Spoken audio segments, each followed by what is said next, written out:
오늘 우리에게 주신 하나님 말씀은 요한복음 6장 60절에서 66절까지 말씀입니다. 신약성경 154면입니다. 제가 봉독하겠습니다. 제자 중 여럿이 듣고 말하되 이 말씀은 어렵도다. 누가 들을 수 있느냐 한데 예수께서 스스로 제자들이 이 말씀에 대하여 수군거리는 줄 아시고 이르시되 이 말이 너희에게 걸림이 되느냐? 그러면 너희는 인자가 이전에 있던 곳으로 올라가는 것을 본다면 어떻게 하겠느냐? 살리는 것은 영이니 육은 무익하니라.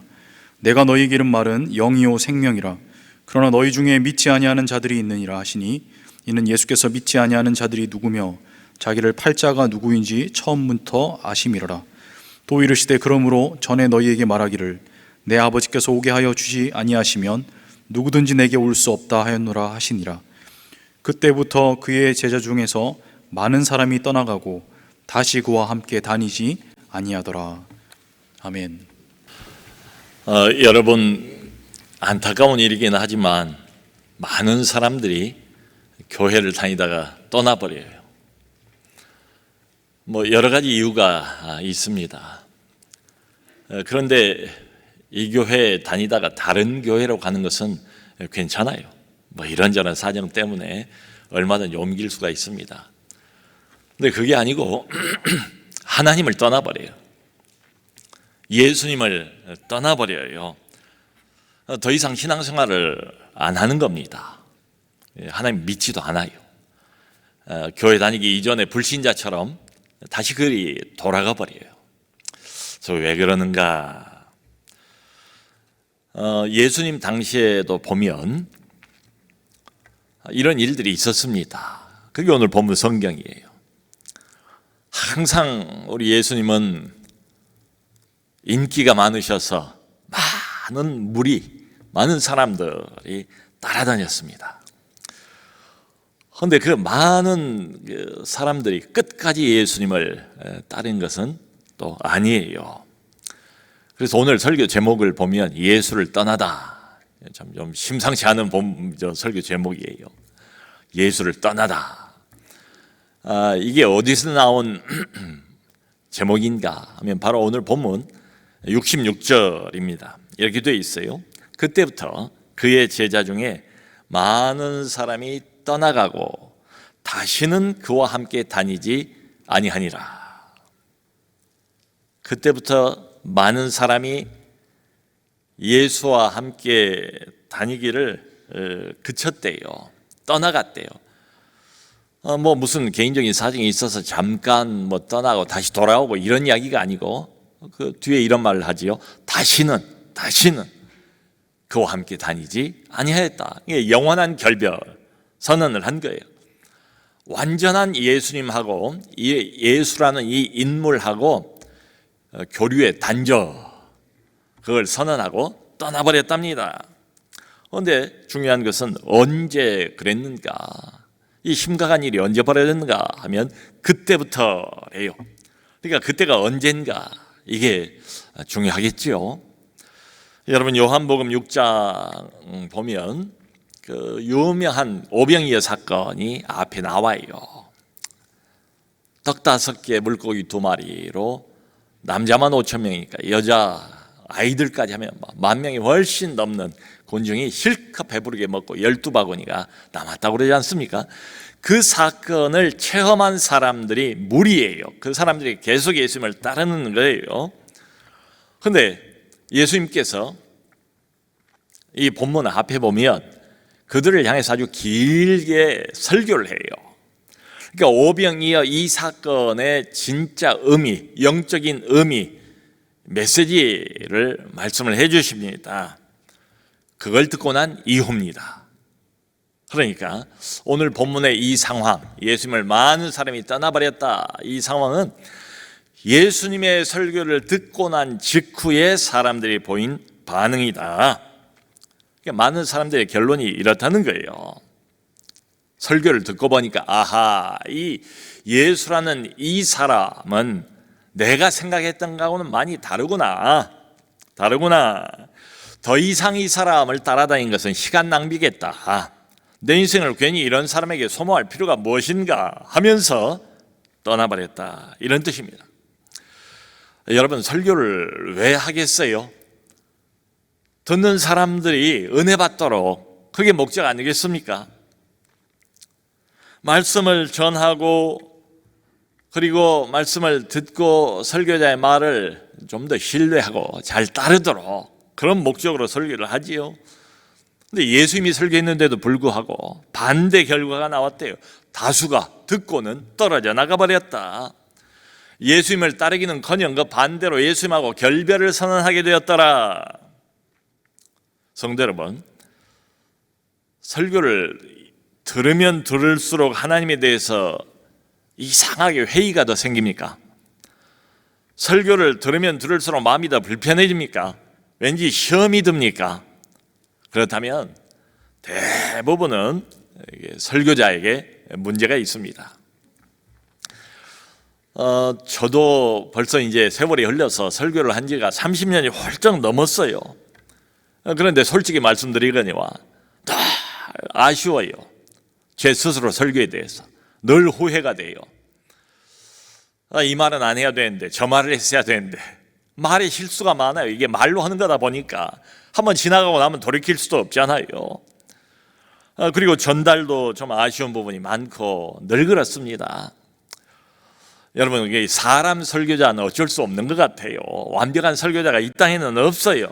그런데 만일에 설교자가 예수님이다 라고 생각을 해보세요. 그럼 문제가 완전히 다르지 않겠습니까? 이분은 하나님의 아들 아닙니까? 이분은 어떤 흠이나 점이나 없는 분 아닙니까? 이분은 완벽하신 분 아닙니까? 완벽하신 예수님께 말 실수가 있을까요? 복음의 주인공이 이분이 말씀을 전하는데 설교를 하는데 복음을 잘못 전파할 리가 있겠습니까? 그럴 리는 없어요. 그러니까 이런 반응이 나타났다는 것은 뭘 뜻하겠습니까? 듣는 사람들에게 문제가 있다. 예수님은 덜 많은 사람들이 앞서가니 뒤서가니 예수님을 옹이하면서 따라다녔어요. 근데 따라다닌다고 해서 다 믿는 것은 아니다. 성경 보면 여기저기 나와요. 많은 사람들은 떨어져 나가요. 중도 포기해요. 다수가. 많은 사람이 떠나갔다고 여기 나와 있지 않습니까? 왜 떠나가는가? 왜 포기하는가? 왜 그렇게 열심히 예수님을 줬더니 갑자기 발걸음을 돌이켜버리는가? 이유가 뭔가? 이유는 한 가지. 지금 여기 본문에 나와 있는 이 사람들하고 똑같아요. 자기가 원하는 게 있는데 그 원하는 것을 얻지를 못해요. 자기가 기대하는 게 있는데 이 사람에게 기대하는 것하고는 달라요. 오늘날도 똑같은 이유로 사람들이 예수를 떠납니다. 자, 성도 여러분, 우리가 신앙생활을 하다가 신앙이 좀 시들해질 때가 있지요. 근데 한번 그때를 되짚어서 생각해 보세요. 언제 신앙이 시들해집니까? 우리가 활기차게 신앙생활을 하다가 언제 신앙의 기가 꺾여버립니까? 대개 언제예요? 원하는 대로 하나님께서 움직여주지 않으실 때, 아무리 기도를 해도 하나님이 묵묵부답 응답해 주시지 않으실 때, 물론 교회를 완전히 떠나지 못해요. 하나님을 완전히 떠나지 못한다 할지라도 이렇게 되면 어떻게 되겠어요? 이미 믿음의 날개가 꺾여버리죠. 신앙의 열기도 싸늘하게 식어버리지 않겠습니까? 그리고 하나님에 대한 회의의 그림자가 짙게 드리우고 하나님에 대한 신뢰가 예전 같을 수가 없지요. 이런 걸 이제 안타깝게 보면서 옆에서 좀 더 성숙한 다른 분이 신앙적인 권면을 합니다. 권면을 해도 집사님, 권사님, 나도 해볼 걸 다 해봤다고요. 그런데 안 돼요. 그러면서 영적 무기력증에 그만 빠져버리고 맙니다. 그러니까 이런 사람들의 마음 상태는 이런 거죠. 나는 정말로 할 만큼 다 해봤다. 내가 최선을 다했다. 나도 믿는 사람으로서 기도도 해보고 뭐도 해보고 더 이상 어쩌라고 나보고. 내가 이렇게 열심히 했는데도 왜 하나님은 움직이지 않으시는 것인가? 왜 아무것도 달라지지 않는 것인가? 하면서 속으로는 하나님, 나는 할 만큼 다 했습니다. 나머지는 하나님 책임입니다. 내가 하나님을 떠나도 이제는 더 이상 내 잘못 아니다. 이런 생각을 갖고 있을지도 몰라요. 여러분, 감기가 들었을 때는 무슨 약을 먹어야 되겠습니까? 당연히 감기약을 먹어야지요. 감기가 걸렸는데 혈압약 먹으면 어떻게 되겠습니까? 오히려 더 병이 도질지도 몰라요. 그러니까 제대로 짚어야 돼요. 제대로. 내가 아무리 하나님 앞에 기도하고 뭐 이것도 해보고 저것도 해보고 하는데 하나님이 내가 원하는 대로 움직여 주질 않으신다 하면은 이 생각을 해야 합니다. 혹시 내가 잘못 짚은 것은 아닌가? 혹시 내가 성경의 하나님이 아니라 내가 생각하는 엉뚱한 하나님을 가정해서 쫓아가고 있는 것은 아닌가? 그 구약성경 호세아서 4장 6절 보면 하나님이 안타까운 심정으로 자기 백성들을 보면서 이런 말씀을 하세요. 내 백성이 지식이 없어 망하는도다. 이방인들 아니에요. 하나님 모르는 사람들 아니에요. 여호와 종교를 신봉하고 그리고 하나님 이름을 부르면서 살아가는 사람들이, 근데 이 백성들이 망한대요. 멸망길로 간대요. 이유는 뭐예요? 내 백성이 지식이 없어서 망한다. 하나님을 향한 바른 지식 말이에요. 진짜 지식, 영적인 지식, 성경에 나와 있는 그 지식 말이에요. 내가 가정해내고 내가 상상해서 내가 스스로 만들어 놓은 이런 지식 말고 내 백성이 지식이 없어서 망한도다. 여러분, 내가 원한다고 해서 단도직입적으로 한번 질문을 해봅시다. 내가 원한다고, 간절히 원한다고 해서 하나님께서 고분고분 그걸 따라오실까요? 그럴 리는 없다. 성경은 시종일관 뭘 말합니까? 하나님이 원하시는 대로 우리가 따라가야지요.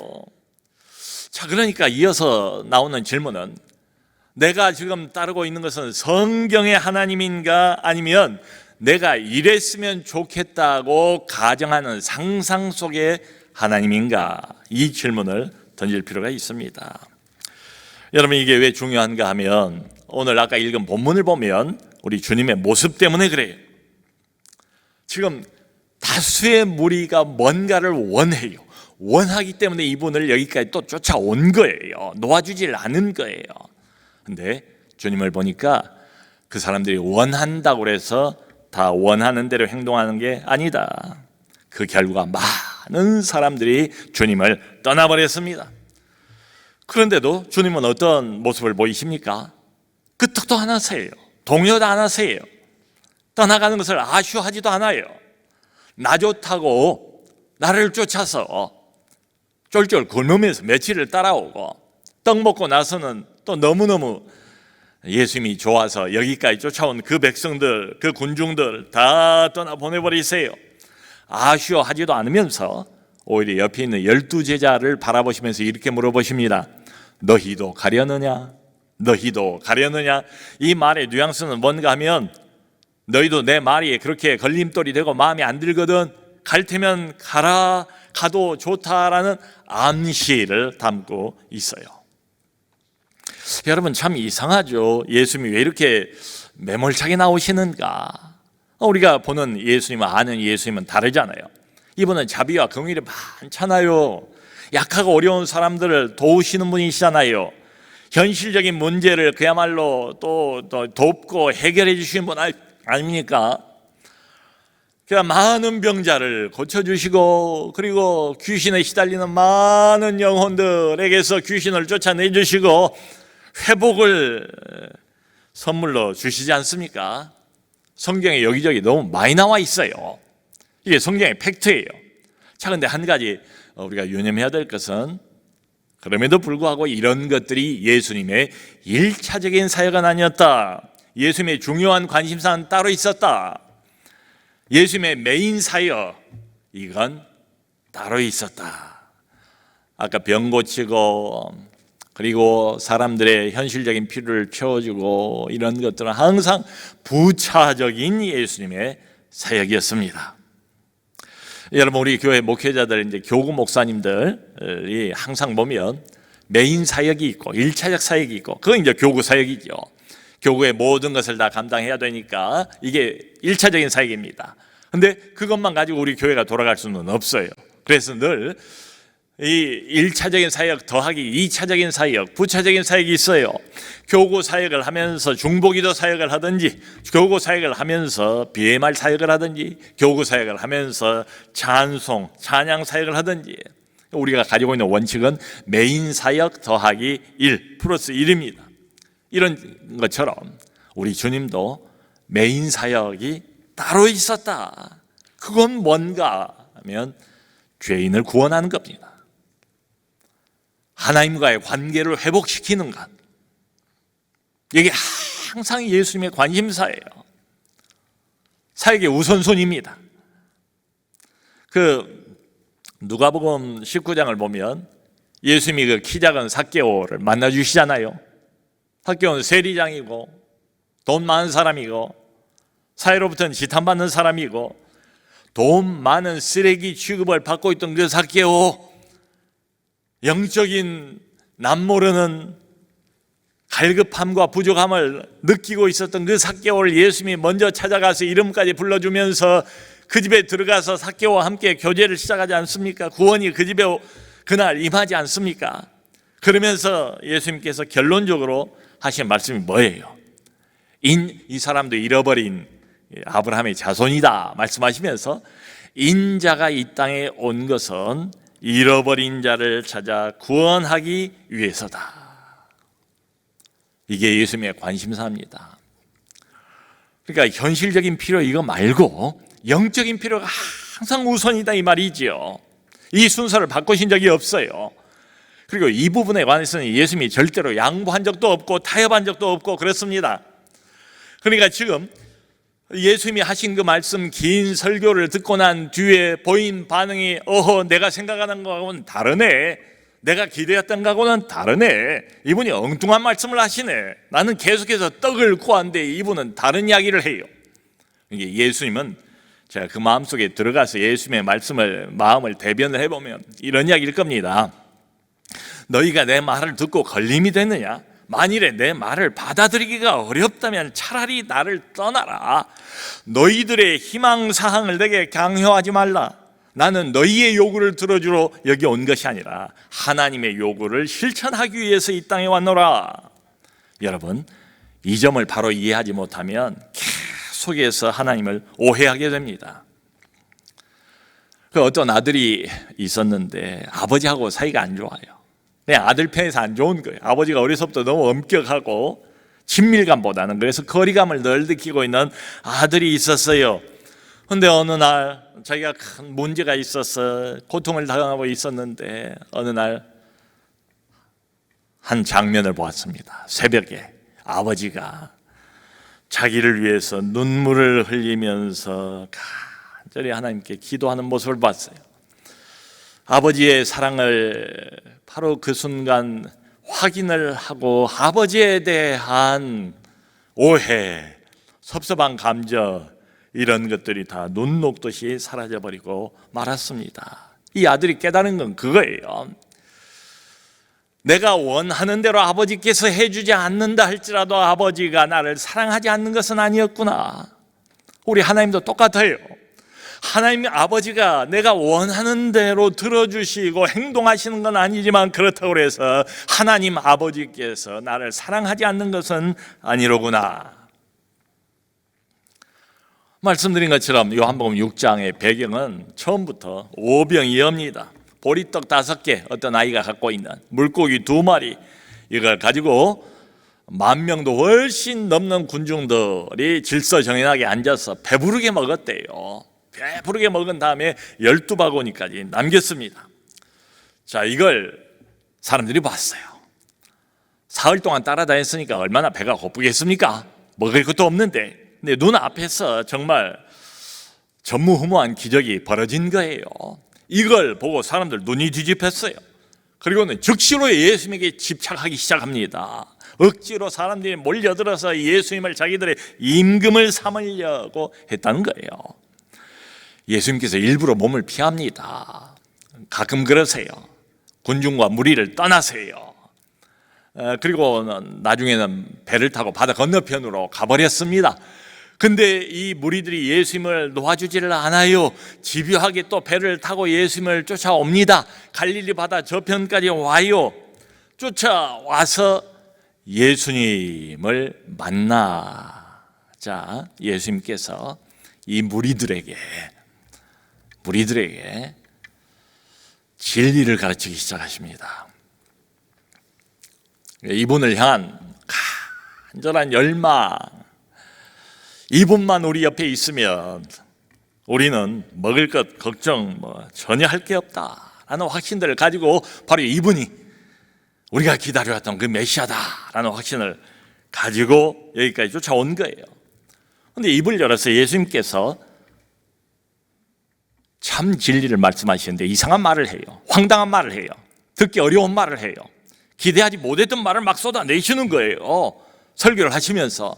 그러니까 이 사람들이 그 설교 듣고 시험에 들어버린 거예요. 뭐라고 말씀하시는가 하면 나는 생명의 떡이다. 자기를 소개하는 겁니다. 나는 생명의 떡이다. 나는 하늘에서 내려온 살아있는 떡이다. 너희 조상들은 광야에서 만나를 먹어도 죽었지만은 이 떡을 먹으면 너희가 영생하리라. 내가 진실로 너희에게 이르노니 인자의 살을 먹고 피를 마시지 아니하면 너희 속에 생명이 없느니라. 내 살은 참된 양식이요 내 피는 참된 음료로다. 유대인들께 수군거렸대. 아니 저게 무슨 말이야? 아니 사람이 어떻게 자기가 살을 주어서 우리한테 먹게 한다는 거야? 피를 마시게 한다는 거야? 이게 무슨 황당무계한 소리인가? 그러면서 60절 반응이 이렇습니다. 설교 직후에 보인 반응이 이 말씀은 어렵도다. 누가 들을 수 있느냐? 무슨 말인지를 모르겠어요. 좀 이상한 소리 아닙니까? 어떻게 사람이 자기 살을 배준단 말이에요. 그 말도 이해도 안 되겠거니와 생명의 떡이다, 하늘에서 내려왔다 등등 이야기를 하니까 이 말을 누가 이해할 수 있겠는가? 누가 이 말을 고지고대로 받아들일 수 있겠는가? 그러니까 지금까지도 이 사람들은 뭘 기대하고 있겠습니까? 자기들의 배를 채울 떡을 기대하고 있는데 하늘의 떡인 예수님 자신에 대해서 말씀을 하시는 거예요. 솔직히 육신의 떡에 대해서 관심이 있는 것이지 예수님 자신이 어떤 사람인가에 대해서는 관심이 없어요. 현실적인 필요를 이 사람을 통해서 채우는 게 우리의 관심이지 영혼의 필요 운운하시는데 별 관심이 없어요. 그러니까 이 무리들의 속마음은 뭔가 하면 예수님 이해도 안 되는 이상한 말씀은 그만하시고 빨리 떡이나 주세요. 그런 심정입니다. 성도 여러분, 우리가 예수님께 가까이 가는 이유가 뭘까요? 우리가 예수님께 그렇게 집착하는 이유가 뭘까요? 우리가 예수님을 내 인생 안에 붙들어 매달려고 하는 이유가 뭘까요? 동기가 뭘까요? 만일 그 동기나 이유가 이 무리와 같다면 단언할 수 있습니다. 결국은 예수님에게서 떠나게 될 것이다. 왜냐하면 내가 원하는 것을 주지 않으니까. 왜냐하면 내가 원하는 대로 행동하실 리가 없으니까. 그걸 기대하고 이분을 쫓고 있는데, 그걸 줄 알고 이분 옆에 붙어 있는데 내 기대하고 어긋나면 떠날 수밖에 없지요. 여러분, 성경을 보면 예수님께서 무던히도 예를 써서 어떤 것 한 가지를 하시려고 해요. 그게 뭡니까? 이 땅의 고민거리들, 이 땅의 문제들, 질병의 문제, 떡의 문제 이런 것들을 불쌍하니까 계속해서 만져주시고 먹여주시고 해결하세요. 그러면서도 그것은 부차적인 사역이에요. 메인 사역, 우선적인 관심사는 어디에 있는가 하면 성경을 정직하게 읽어본다면 계속해서 사람들의 관심을 이 땅이 아니라 하늘로 시선을 돌리도록 만들고 계신다. 여기 요한복음 6장만 해도 계속 어떤 단어가 나오는가 하면 아까도 예수님 말씀이 그랬잖아요. 나는 하늘로부터 온 떡이다. 하늘로부터 이 말이 무려 6번, 7번, 8번 이렇게 나와 있어요. 얼마나 예수님께서 간절하게, 이분의 얼마나 그 강렬한 열망이 눈앞의 것들에 매여 있는 이 사람들의 시선을 떼어서 하늘로 옮기시려고 애를 쓰고 있는가 엿볼 수가 있죠. 그러면서 62절 이하에 예수님께서 도전을 이렇게 하십니다. 이 군중들에게 이미 기대하고는 다른 이야기를 들어버렸어요. 마음에 시험이 오기 시작해요. 그때 예수님께서 이 무리들에게 이렇게 도전적으로 메시지를 던지십니다. 너희 중에 많은 사람들이 나를 믿지 못한다. 그러면 내가 만일에 부활을 해서, 죽었다가 부활을 해서 승천하여 다시 하늘로 올라가는 것을 보면 믿을 수 있겠느냐? 아마 그럴 수 없을 것이다. 본다고 믿는 것이 아니기 때문이다. 왜냐하면 너희들은 오병이어의 기적을 직접 눈으로 보고 실제로 먹고 체험을 했지만 나를 안 믿는 것 아니냐? 너희가 바라는 기대를 계속 가지고 나를 따라온다면 내가 누군지 결코 알지 못할 것이다. 결국 사람의 영혼을 살리는 것은 성령이다. 그러므로 어떤 육신의 노력도 소용이 없다. 바로 내가 너희에게 전한 그 말씀이 성령의 말씀이고 그리고 생명의 말씀이다. 그러므로 하나님 아버지께서 허락하지 않으면 그 어떤 사람도 내게 올 수 없다, 나를 알 수 없다, 믿을 수 없다. 이렇게 선포를 하세요. 제가 어릴 때에 동네마다 동네 한가운데 우물이 있었어요. 나이 좀 되신 분들은 기억날 겁니다. 그때는 상수도 시설이 지금처럼 좋을 때가 아니니까요. 그 우물에서 늘 물을 길어다가 그걸로 밥 지어 먹고 그걸로 또 뭐 세수도 하고 그랬던 기억이 납니다. 그 동네 한가운데 있는 우물에서 이제 두레박을 이렇게 사용을 해서 물을 길지 않습니까? 근데 이렇게 우물을 내려다보면 우물이 참 맑아요. 아래에서 이렇게 퐁퐁퐁 솟아나는 샘물이라 물 맛도 좋고 깨끗하고 맑아요. 우물 안에 이끼가 이렇게 파랗게 끼어 있는 것도 보이고, 그리고 가끔 가다가 우물 안에 개구리가 다닙니다. 조그마한 개구리가 어떻게 우물 안으로 들어가서 헤엄치고 다니는 모습도 보이고 그래요. 그런 물을 먹고 살았어요. 그래도 건강하게 잘 자랐어요. 말 그대로 우물 안 개구리입니다. 여러분, 우물 안에 개구리가 살고 있다면 그 개구리에게 바깥 세상에 대한 이야기를 해준다고 이해를 할까요? 개구리야, 지금 새봄이 와서 온갖 아름다운 노란색, 빨강색, 분홍색 꽃들이 피어나고 이파리들이 새롭게 파란색을 띄우면서 자라나고, 이런 새로운 계절이 왔어, 아름다운 계절이 왔어, 새가 우는 소리가 들려. 아무리 이야기를 해줘도 우물안 개구리는 이해를 못할 겁니다. 무슨 소리인지. 여러분, 영적인 편견에 갇혀버리면 우물안 개구리가 돼버립니다. 그러면은 성경이 말하고 있는 예수님을 알 수가 없어요. 이 하나님의 말씀은 지식이 많고 공부를 많이 한 사람만 이해할 수 있는 게 아니잖아요. 한글을 모르는 정말 일자무식의 그런 할머니라도 얼마든지 하나님의 말씀을 아멘하고 받아들이고 그리고 영혼의 양식으로 삼을 수 있지 않습니까? 아니, 예수님께서 어린아이와 같은 마음을 가지라고 말하지 않았습니까? 어린아이처럼 편견 없이 하나님의 말씀에 대해서 열린 마음만 있으면 무슨 말씀을 하시는지 이해가 가요. 그러니까 이 말씀은 사도 바울처럼 고도의 지성을 가지고 있는 사람도 이해할 수 있지만 사도 베드로처럼 별로 배운 게 없는 그저 물고기 잡이 하는 어부 같은 사람도, 얼마든지 베드로 같은 사람도 이해할 수가 있는 말씀이죠. 사랑하는 성도 여러분, 그러므로 이상하게 하나님께서 내 음성에 귀를 기울이지 않으신다. 하나님께서 내 기도에 응답하지 않으신다. 내 기대대로 움직이지 않으신다. 열어주지 않으신다. 내 생각과 왜 이렇게 달리 행동을 하시는가, 이런 의문이 들거들라. 우리가 이런 질문을 해봐야 되지 않겠습니까? 혹시 내가 성경을 오해하고 있는 것은 아닌가?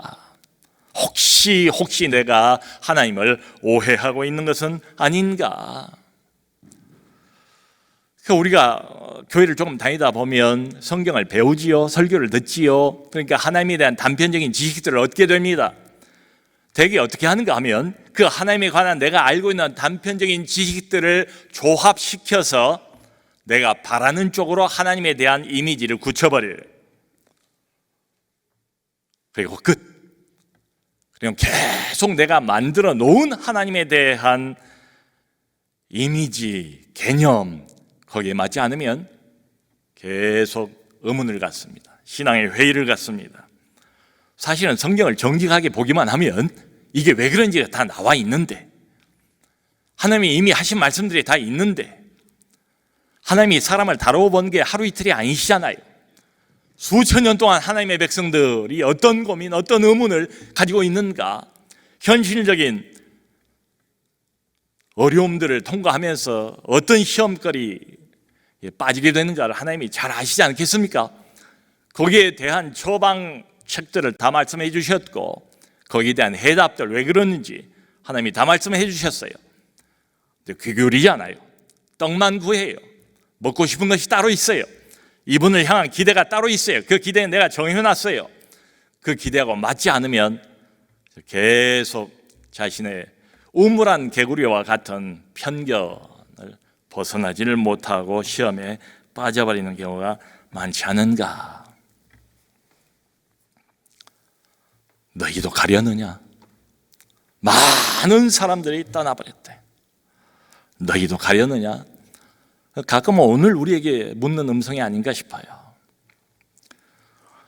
그 일전에 우리 교회 그 발달장애 아이를 이렇게 키우고 있는 어떤 가정을 신방한 적이 있어요. 아주 그 귀한 간증을 그날 들었습니다. 이 두 분 부부에게서. 어렸을 때는 고치려고 애를 썼대요. 기도도 많이 했대요. 근데 애가 나아지지 않더래요. 차도가 없더래요. 하나님께 원망도 많이 하고 낙심도 많이 했대요. 참 많이 공감이 가더라고요. 얼마나 그 세월의 아픔이 깊었을까. 그런데 세월이 많이 지났고, 그리고는 아이는 차도가 없는데 이 사람들이 변해버린 거예요. 이분들의 믿음이 성숙한 거예요. 그래서 제가 신방을 갔을 때 두 분이 저보고 그런 말을 해요. 목사님, 사실은 이 아이가 우리의 스승입니다. 이 아이 때문에 하나님을 알게 됐고, 이 아이 때문에 하나님을 진짜로 믿을 수 있게 되었습니다. 어렵기는 여전히 어렵습니다. 안 그러겠어요? 24시간 계속 이 아이를 달고 살아야 되니까. 어렵기는 여전히 어렵습니다. 그런데 날마다 하나님께서 위로부터 주시는 위로가 있습니다. 말씀이 있습니다. 그 말씀을 붙들고 살아갑니다.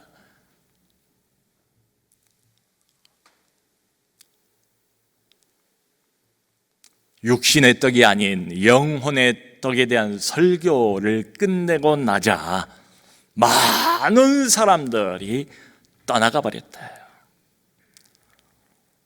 지금도 비슷한 것 같아요. 뭘 바라고 신앙생활을 하는가, 우리가 교회 왜 나오는 것인가 등등 근본적인 질문들을 좀 던져볼 필요가 있어요. 예수님께서 12 제자에게 눈을 돌리면서 물어보십니다. 너희도 가려느냐? 그랬더니 베드로가 불쑥 나서서 이런 대답을 해요. 영생의 말씀이 주께 있사오니 우리가 누구에게로 가오리까? 영생의 말씀이 주께 있사오니, 하늘로부터 우리에게 주시는 영생의 말씀, 영생의 선물이 당신에게 있다는 것을 우리는 분명히 믿습니다. 100% 완벽하게 주님을 우리는 이해하지 못합니다. 십자가 사건 우리는 완벽하게 이해하지 못합니다. 메시아가 왜 그렇게 돌아가셔야 되는지 그럼에도 불구하고 한 가지 믿습니다. 주님은 하늘에서 내려오신 분인 걸 믿습니다. 주님은 하나님의 사자인 것을 믿습니다.